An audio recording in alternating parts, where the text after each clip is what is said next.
Are you spiritual or religious? How would you answer that question?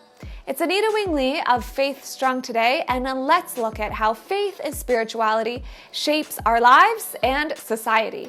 A new study called What Does Spirituality Mean to Us was published recently, and it looks at how Americans today understand and experience spirituality. It found that Americans who consider themselves highly spiritual are more likely to be civic-minded and want to make a difference in their communities. This study comes at a time when, over the last few decades, we've seen the rise of a category of people who consider themselves spiritual but not religious, or they have no religious preference at all. It appears that for many people, instead of having no spirituality, it has just transferred. 70% of respondents said they were either religious or spiritual. What's interesting is that the more spiritually connected people felt, the more likely they were to be active in their communities by voting, donating, or volunteering. While this study wasn't only looking at the Christian faith, it does reveal how faith and spirituality can be a positive influence in society. The more strongly a person identifies as spiritual, the more important it is to them to contribute to the greater good in the world. We saw this kind of positive conviction in action earlier this year when a group of young Asian American Christians made a move to build bridges with the Black community in Chicago during a time of protests and riots.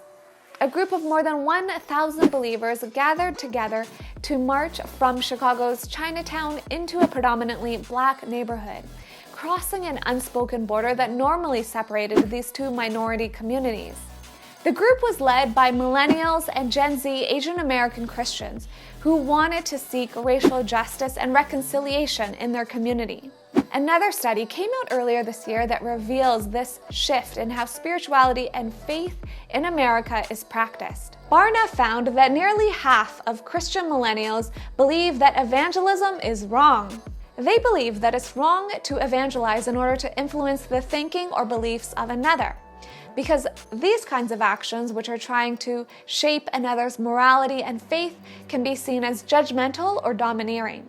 Experts say that this is happening because cultivating a deep, steady, resilient Christian conviction is difficult in a world that tells us, you do you and don't criticize someone else's life choices.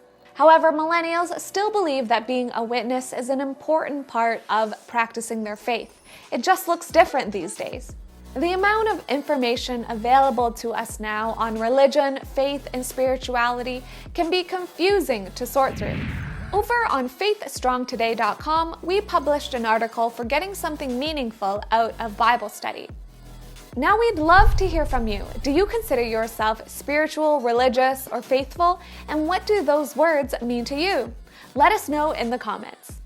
And for more conversations on faith, spirituality, and culture, stay tuned to Faith Strong Today.